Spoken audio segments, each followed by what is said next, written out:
Ayan guys, dinig muna tayo ng ating mga tanim na kamatis.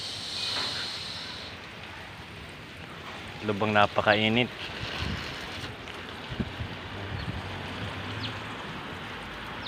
So ayan, bumabagal yung paglago.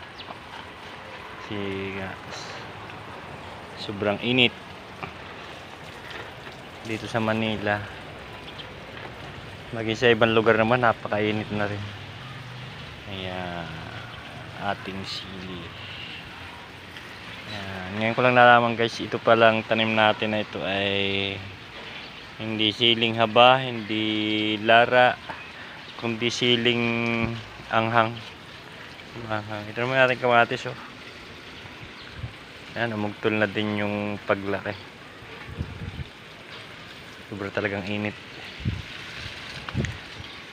Hindi naman nami-maintain ng pagdilig at walang ibang nag-aatika. So diligan natin.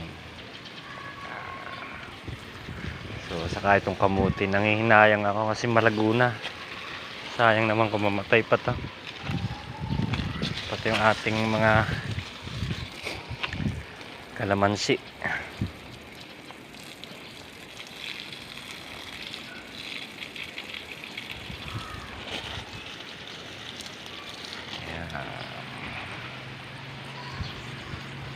Wala, patay na yung ating mga talong. Hindi talaga kinayang init. So ating diligan.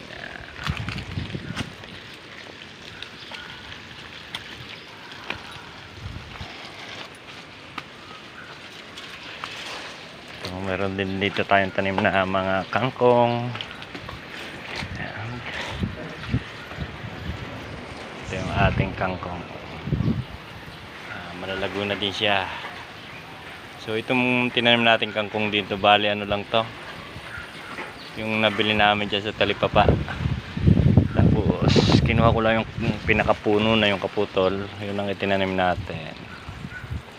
So ayan, ilang araw papakinabangan natin to.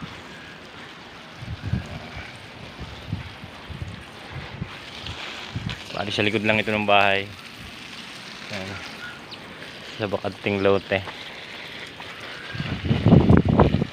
Dapat kasi araw-araw na didiligan. Kaso yung buhay namin hindi namang consistent yung pagdidilig. Dapat kasi araw-araw dinidiligan to.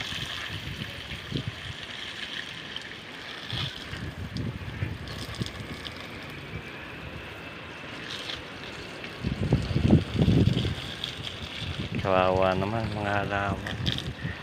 Buti na lang dito guys sa Manila, mayroon ditong deposit, may tangke. Unlike dun sa amin sa Quezon, itong uwi ko nitong last weekend, hirap na hirap kami sa tubig dun. Every other day na nga yung tubig. Tapos ang hina pa,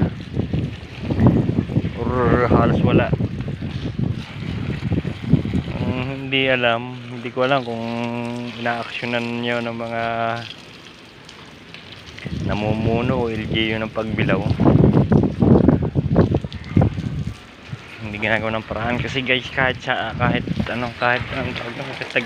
tag-ulan, wala talaga siyang tubig.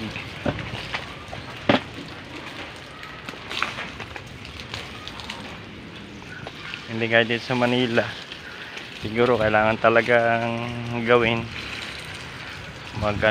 provide ng water pump. Kaya siguro bibili na ako ng water pump.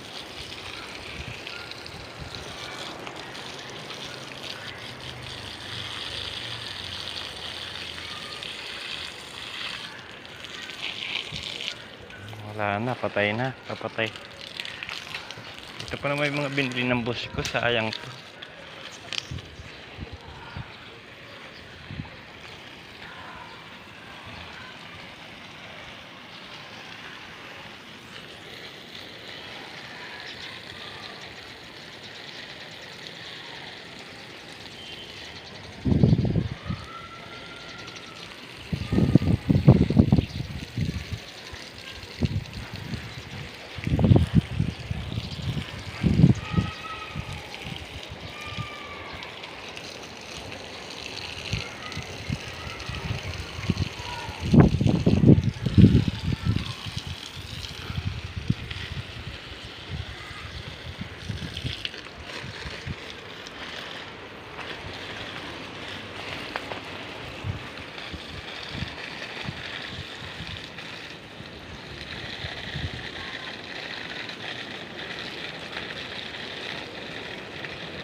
Pag hindi ito pa tumadiligan, ilang araw, wala na to.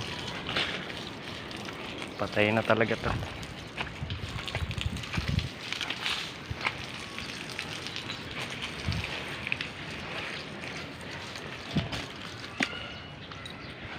So, bitawan muna natin yung ating phone.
Bibigyan natin ang ating tanim, ating pasawaan.